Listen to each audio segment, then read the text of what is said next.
Tala falava le whaupoponga o tala fau mai le siufofongo le lau moi Wellington ne mo le nei taheo aso se fuluvalo Iuni lua felua lima. Ua tatala atu ele le tio New Zealand le awanoa I ona tangata whainga luenga e whaelo atu aipo ai e fia malolo vaea. Ta lona whaititia le whatupenga mai le malo pe ona whasilasila le paketi. E lata le 5 miliona ta lai le tausanga ua whaititia le whatupenga le malo o le au nanga a le Radio New Zealand. O talo sanga uma e whaao atu mo ilato e fia malolo vaea o le ailo ilo ma whaafetawi I mana onga e whaatu mau inainga luenga mo ilato e te lele to mai tala fea ngai mga luenga tau whaasala lau.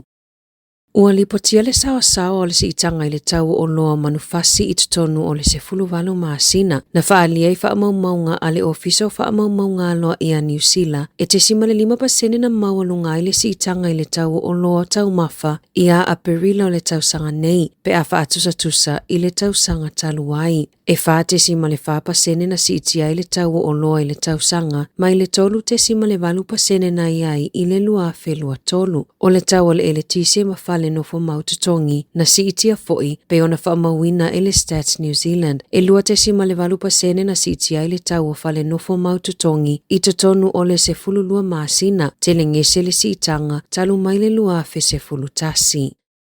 E ui le toa te leo tangata whaasea I le saunga le mua le taalonga o le Runnet, lea e tamu mo e ai e whaafeto ai ulu po o ai e malosi, ai ua whaalia manino e se tasi o tamaa I a Champ Beetham, ua te lele fisosoani o le tupena manu malo ai le isi ta amilo sanga na whai ai au kilani ilo na ainga. O Beetham na manu malo I le lua se fulua fe Tala, ma ua ia maua fo I le awanoa e alua I Dubai, mo le isi ta amilo sanga tele. O Beetham mai kalai estete, na ia whaasoa I le tele o whaafita au li tautupe, ai olona awa I le Runnet, ma manu malo ai, ua avea mawhisosoani tele mo ia, ele ngata o mawhai o na whaatau ai mea ai alana whanau, ai ua whai ai fo I mawhaatau ngau le tau malulu, mai le tupe na manu malo ai. Whaalia e Beetham, e nā te talitonu le taalonga ua tatala I le awanoa mo tau le lea Pasifika. Mai uia whaingaluenga ilana ngaluenga mai le iwa le tae au I le 5 le afiafi, ai ele o lava ale whaasoa I le taunga tau le soifuanga wai ai nei. Wa saoni Beetham e awai I le isi ta amilo sanga I Dubai, pei ona lipotia ele One News.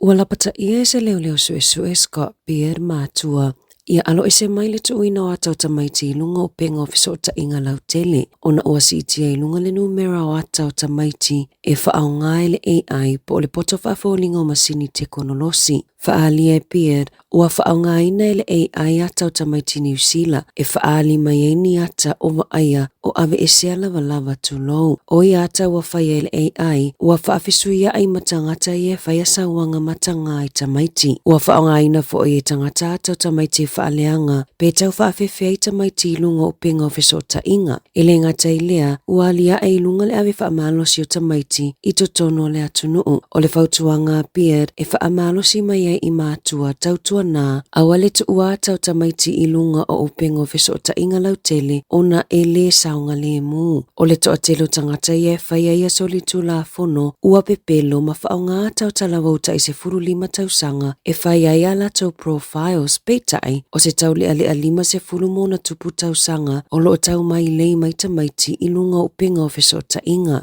O le isi vaenga o le whaasoa Beard I lunga o le porkalame a le 30 with Guy and Espina e whaapea ua sao mai I awala ese le whaonganga o masini pue ata nini e whaalafi tutonu o peni ma whaamau e tapu e whaalilo I atau tamaiti matangata lau tele. Ele o talia ngofie le ainga o Michael Joseph Tamatea le unga o suesuenga leo e winga ile maliu o Tamatea I a Februari lena mawalo na tino maliu I se vai 11. O Tamatea na lipotia na alu I se tasi o papia ina ua mana vai se tasi o afiafi. Mulimuli ane mawalo na tino maliu ile vai maolo o masalomia elo na ainga e ai tangata na fasio tia peitai ele o le unga leo suesuenga leo. I ata mai masini po e ata na moli mawina ile Radio New Zealand Island na faalia ia tautamatia mai lawa le taimi o whaingaluenga ile na fiafi, faasolo atua ile taimi na iai ile pā, na iai taimi na wa ia ile tau lea lea o whaimalu I whafo ula, ma oia fo ile tangata muli na alu ese mai ma le pāpia, pe au le te o le tasi le vave ao, na muli mause tasi o lau whaingaluenga ile pā, na lato o foi na atu ia tamatia e momoli ilo na ainga peitai, na whaiane iai ile ai, o le te leo taimi na mawai I masini po e atatamatea, o wa aia lawalo na fia ma le siva ina ualu ese mai ma le pā, na iai le tāwale na wa aia na tu ai piki tamatea I lea vave ao, ma na whaamaoni e se tasi o lau whaingaluenga, o le tamaitai le ave taavale, sa la inu whaatasi matamatea I le pāpia. Saanga ia tu le McDonald's, mananga tai ina le taimi na mawai I masini po e ata, ua toi te tala su enga I lea mata upu, ma ua whaalia leo, o le ato e whaianisi ala to su enga, pe a mawatu nisi moli mau mani li poti fou.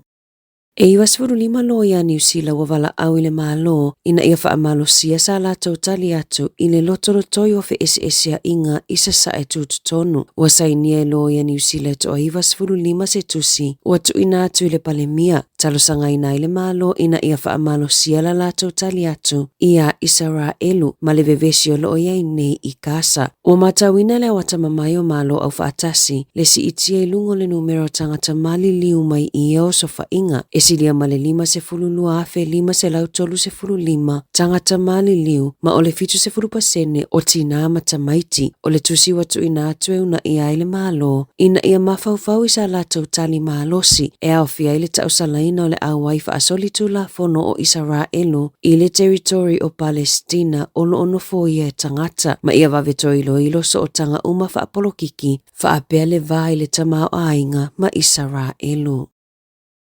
Ua fuafua se tasi o fale talawai I neipia e tapunia ona ole tele o so whainga mangao inga I tutonu ole se fulu vai aso. Ole vavea ole asonga fuana na natia tuai leo ile life pharmacy ona onisi no so whaia matau mawhai e ngā oi whangu wha manongi. E whase fulu 5 tau sanga o whainga luenga le e ona le fale talawai Peter Bailey I le fale talawai e tusai mali poti. Na ia whaalia e whaatolo na whaianga luenga whaalelea e whaafo waile whaitotoa pito iluma mai I oso whainga mangao inga e tolu I tutonu ole se fulu vai aso mai tusa male tolu se fulu afe Tala lona tawa whai. Na ia whaalia ona langona whaanoa noa ona olo o whea ngai whale talawai ma whaafitau li tautupe le taimi nei ai ele o whesosoani I ai tangata olo o whaia I a mionga.